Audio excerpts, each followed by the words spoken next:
Hi friends, welcome back to Mazhathulli creations. ഈ channel നിങ്ങൾ ആദ്യമായിട്ടാണ് കാണുന്നതെങ്കിൽ സബ്സ്ക്രൈബ് ചെയ്യാൻ മറക്കല്ലേ. കാർത്തി മൈഥിലിയുടെ മുന്നിൽ പെട്ടുപോയിരിക്കുകയാണ്.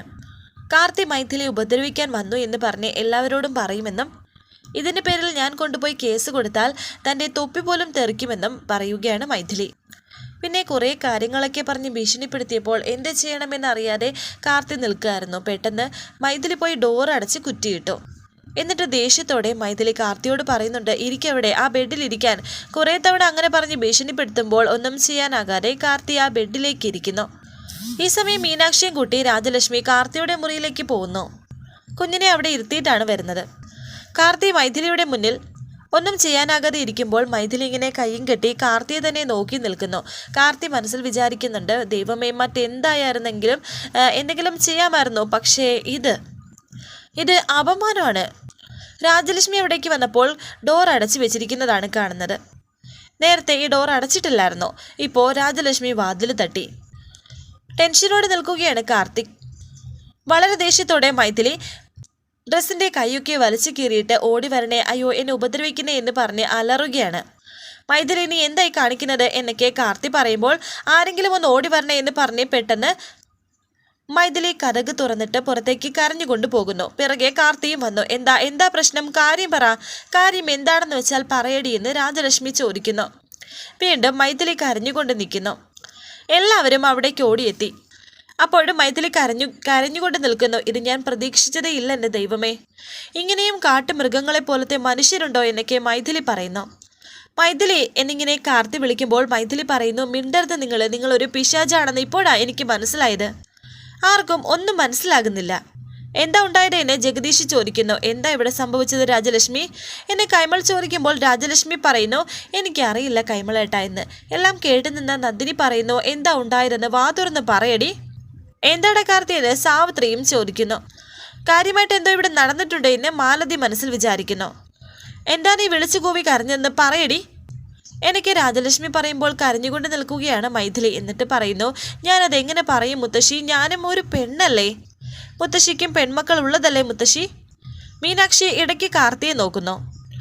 അയ്യോ, എൻ്റെ ജീവിതം തകർന്നേ എന്നൊക്കെ മൈഥിലി പറയുമ്പോൾ തകരാൻ മാത്രം എന്താണ് നിന്റെ ജീവിതത്തിലുള്ളത് എന്നൊക്കെ മാലതി ഇങ്ങനെ കളിയാക്കി സംസാരിക്കുന്നു.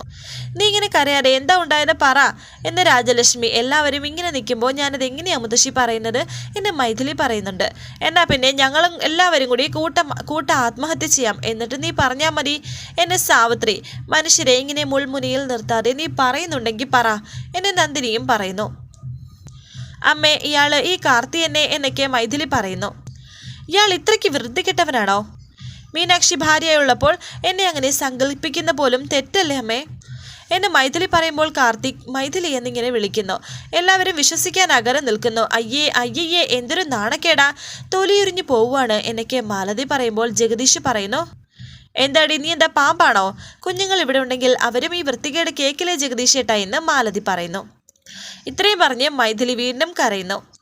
മീനാക്ഷി, ഈ മനുഷ്യൻ ചതിക്കല്ലേ, ഇങ്ങനെ സ്നേഹമുള്ള ഒരു ഭാര്യയെ ചതിക്കുന്നത് ശരിയാണോ എന്ന് മൈഥിലി പറയുന്നു. ദേഷ്യത്തോടെ മൈഥിലി എന്ന് വിളിക്കുകയാണ് കാർത്തിക്. എന്തൊക്കെ പറഞ്ഞാലും ഈ തറവാടിനോട് ചതി ചെയ്യാൻ ഞാൻ തയ്യാറല്ല, എനിക്ക് ഇയാളുടെ ഭാര്യ ആകണ്ട. മീനാക്ഷി തന്നെ പോരെ കാർത്തിക്കിൻ്റെ ഭാര്യയായിട്ട്, പിന്നെ എന്തിനാ എന്നെ ശല്യപ്പെടുത്തുന്നത് എന്ന് മൈഥിലി പറയുന്നു. പെണ്ണിൻ്റെ ശരീരം മതിയോ ഇയാൾക്ക് എനിക്കിങ്ങനെ പറയുകയാണ്. ഇങ്ങനെ ഒരു നെറുകേട് കാണിക്കുന്നത് എന്തിനാ എന്ന് മൈഥിലി പറയുമ്പോൾ മാലതി പറയുന്നു, അയ്യേ തേച്ചാലും കുളിച്ചാലും പോകാത്ത നാണക്കേട്, ഇങ്ങനെയൊന്നും ഇതുവരെ ഞാൻ കേട്ടിട്ടേ ഇല്ല. എടി, നിന്നെ ഞാൻ തൂക്കിയെടുത്ത് മുറ്റത്തേക്ക് എറിയും. കുറേ നേരമായി നീ തുടങ്ങിയിട്ടെന്ന് ജഗദീശ് മാലതിയോട് പറയുന്നു. എല്ലാവരുടെയും മുന്നിൽ വെച്ച് പറയാൻ എനിക്ക് നാണക്കേടുണ്ട് എന്ന് വെച്ച് പറയാതിരിക്കാൻ പറ്റുമോ എന്ന് മൈഥിലി ദേഷ്യത്തോടെ മീനാക്ഷി കാർത്തിയെ നോക്കുന്നു. കണ്ടില്ലേ, എന്നെ ആക്രമിക്കുകയായിരുന്നു ഈ മനുഷ്യൻ. എന്നെ നേരത്തെ വഞ്ചിച്ചു, ഇപ്പോൾ ദേ മീനാക്ഷി വഞ്ചിക്കുന്നു എന്ന് മൈഥിലി പറയുമ്പോൾ സാവിത്രി ചോദിക്കുന്നു, എന്താടാ ഈ വൃത്തികെട്ടവള് പറയുന്ന നോക്കിയേ, സത്യമാണോ? അമ്മേ എന്നെ കാർത്തി പറയുമ്പോൾ, നീ എന്നെ അമ്മേനൊന്നും വിളിക്കണ്ട, നിന്റെ അച്ഛൻ ഇവിടെ ഇല്ലാത്തത് ഭാഗ്യം, ഉണ്ടായിരുന്നെങ്കിൽ ആ പാവം മനുഷ്യൻ കെട്ടിത്തൂങ്ങി ചത്തേനെ എന്ന് സാവിത്രി പറയുന്നു. മീനാക്ഷി എന്താ ഒന്നും മിണ്ടാത്തത് എന്ന് മൈഥിലി പറയുമ്പോൾ മീനാക്ഷി പറയുന്നു, നിന്റെ സങ്കടങ്ങൾ മുഴുവനും ഞാൻ കേൾക്കുമായിരുന്നു, എനിക്ക് വിഷമമുണ്ട്. എന്നിട്ട് വളരെ ദേഷ്യത്തോടെ മീനാക്ഷി കാർത്തിയെ നോക്കുന്നു. കാർത്തിയുടെ ഷർട്ടിന് പിടിച്ചിട്ട് ദേഷ്യത്തോടെ മീനാക്ഷി പറയുന്നു, നിങ്ങളുടെ മനസ്സിലിരിപ്പ് അറിഞ്ഞില്ലേ, നിങ്ങൾ ഇത്ര വൃത്തികെട്ടവനാണെന്ന് ഞാൻ അറിഞ്ഞിരുന്നില്ല, ഒരക്ഷരം നിങ്ങൾ മിണ്ടിപ്പോവരുത്. ഞാൻ ഭാര്യയായിട്ട് ഒപ്പം കഴിയുമ്പോഴും ഇവൾ തന്നെയായിരുന്നില്ലേ നിങ്ങളുടെ മനസ്സിൽ? മീനാക്ഷി, ഞാനെല്ലാം നിന്നോട് പറയാം എന്ന് കാർത്തി പറയുമ്പോൾ മീനാക്ഷി പറയുന്നു, നിങ്ങൾ എന്നോടൊന്നും പറയണ്ട. ഇവൾ ചോദിച്ച ചോദ്യത്തിനും നേരത്തെ കുറ്റാരോപണങ്ങൾക്കും ഉത്തരം മുട്ടി നിങ്ങൾ നിന്നില്ലേ? നിങ്ങൾ അതിന് മറുപടി പറഞ്ഞ് കേട്ടില്ല. ഇപ്പോൾ എന്നോട് എക്സ്പ്ലനേഷനുമായി വന്നിരിക്കുന്നു. മീനാക്ഷി എന്നെ കാർത്തി വിളിക്കുമ്പോൾ മീനാക്ഷി പറയുന്നുണ്ട്, വിളിക്കരുത് എന്നെ അങ്ങനെ. ആ വിളി കേൾക്കുമ്പോൾ എനിക്ക് നാണക്കേടാകുന്നു. ഒരു ചതിയൻ്റെ വിളി. മൈഥിലി വിചാരിക്കുന്നു സംഗതി മീനാക്ഷിക്കിട്ടേറ്റു. പെട്ടെന്ന് എടുത്ത് കിട്ടിയ ഒരു പ്ലാൻ ആണെങ്കിലും അത് ഭംഗിയായിട്ട് വർക്കൗട്ടായി. ഉടനെ തന്നെ ഇവരെ എന്നേക്കുമായി പിരിയും. മീനാക്ഷി വീണ്ടും പറയുന്നു, നിങ്ങളെ മനസ്സിൽ നിങ്ങളെ വഞ്ചിച്ച ഇവളെ തന്നെയായിരുന്നെങ്കിൽ പിന്നെ എന്തിനാ ഈ ബന്ധത്തിലേക്ക് എന്നെ വലിച്ചിഴച്ചത്? എൻ്റെ ശരീരത്തിന് വേണ്ടിയിട്ടോ? എന്നൊക്കെ പറഞ്ഞ് മീനാക്ഷി ദേഷ്യത്തോടെ നിൽക്കുന്നു. നിങ്ങളെ വിശ്വസിച്ച ഞാനാണ് തെറ്റുകാരി. എത്ര വഞ്ചന നിറഞ്ഞതായിരുന്നു നിങ്ങളുടെ വാക്കുകൾ. ഇനി നിങ്ങളൊന്നും പറയണ്ട, ഒരക്ഷരം എന്നോട് മിണ്ടരുത്. കൈമൾ പറയുന്നു, മീനാക്ഷി കൊച്ചെ, സത്യം എന്താണെന്ന് അറിയാതെ എന്ന് പറയുമ്പോൾ മീനാക്ഷി പറയുന്നു, മുത്തശ്ശൻ ആശ്വസിപ്പിക്കാൻ വരണ്ട. മുത്തശ്ശന് ചിലപ്പോൾ എന്നെക്കാൾ വലുത് ഇങ്ങേരായിരിക്കും. മീനാക്ഷി, ഞാനൊന്ന് പറഞ്ഞോട്ടെ എന്ന് കാർത്തി. ഇനിയൊന്നും എന്നോട് പറയേണ്ടെന്ന് ഞാൻ പറഞ്ഞില്ലേ എന്ന് മീനാക്ഷിയും പറയുന്നു. ഇത്രയുമായ സ്ഥിതിക്ക് ഇവൻ്റെ കാരണത്തൊന്നു കൊടുത്തിട്ട് ഇറങ്ങിപ്പോടി എന്ന് മൈഥിലി വിചാരിക്കുന്നു. മീനാക്ഷി കാർത്തിയോട് പറയുന്നു, ഇനി നമ്മൾ തമ്മിൽ യാതൊരു ബന്ധവുമില്ല. മേലിൽ എനിക്ക് നിങ്ങളുടെ മുഖം കാണണ്ട. ഇതൊക്കെ കേട്ട് മൈഥിലിയും മാലതിയും സന്തോഷത്തോടെ നിൽക്കുന്നു. മോളെ, അമ്മയ്ക്ക് ചില കാര്യങ്ങൾ പറയാനുണ്ടെന്ന് നന്ദിനി. എനിക്ക് ആരുടെയും ഒന്നും കേൾക്കണ്ട, മതി, എല്ലാം മതിയായി. ഈ മനുഷ്യനെ എനിക്കിനി കാണാൻ ഇടവരരുതെന്ന് പറയുമ്പോൾ മൈഥിലി പറയുന്നു, ഞാൻ അപ്പോഴേ പറഞ്ഞില്ലേ മീനാക്ഷി എന്ന്. മീനാക്ഷി വളരെ ദേഷ്യത്തോടെ മൈഥിലിയെ നോക്കുന്നു. എന്നിട്ട് മീനാക്ഷി ചിരിക്കുകയാണ്.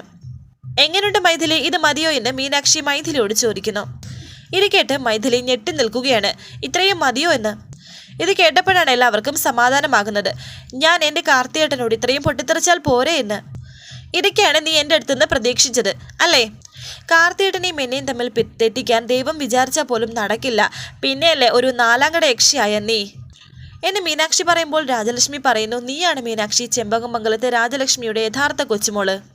എന്തായാലും ഇത് കലയ്ക്ക് മോളെ ഒരു ത്രില്ലർ മൂവി കണ്ടതുപോലെയുണ്ട് എന്ന് ജഗദീഷ് പറയുന്നു. മീനാക്ഷി കൊച്ച്, മുത്തശ്ശൻ്റെ തങ്കക്കുടല്ലേ എന്ന് കൈമളും പറയുന്നു. ആകെ ചമ്മി നാറി നിൽക്കുകയാണ് മൈഥിലി. ഇത്രയൊക്കെ എൻ്റെ കാർത്തിയേട്ടനോട് ചെയ്തതിന് കാർത്തിയേട്ടൻ്റെ ഭാര്യയായി ഞാൻ നിനക്കൊരു സമ്മാനം തരാൻ പോകുകയാണെന്ന് പറഞ്ഞ് മീനാക്ഷി മൈഥിലിയുടെ കരണത്തടിച്ചു. അത് എല്ലാവർക്കും അങ്ങോട്ട് ഇഷ്ടമായി. ഇങ്ങോട്ട് വാടി എന്ന് പറഞ്ഞ് മീനാക്ഷി മൈഥിലിയുടെ മുടുക്കി പിടിച്ച് താഴേക്ക് വലിച്ചുകൊണ്ട് പോവുകയാണ്. എന്നിട്ട് പുറത്തേക്ക് ഒരൊറ്റ തള്ള്. മീനാക്ഷി എന്ന് പറഞ്ഞ് എല്ലാവരും പിറകെ വന്നു.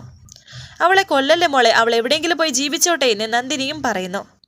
കടന്നു പോടി കൺമുന്നിൽ നിന്ന് എന്നെ മീനാക്ഷി പറയുന്നുണ്ട് മൈഥിലിയോട്. അങ്ങനെ മൈഥിലി പറഞ്ഞു വിടാന്ന് നിങ്ങൾ കരുതണ്ട എന്ന് മൈഥിലി പറയുമ്പോൾ സാവിത്രി പറയുന്നു, ദേ നീർക്കോലി പിന്നെയും പത്തി വിടർത്തി. ഇവളെല്ലാവരുടെയും തല്ല് മേടിച്ചിട്ടേ പോകൂ.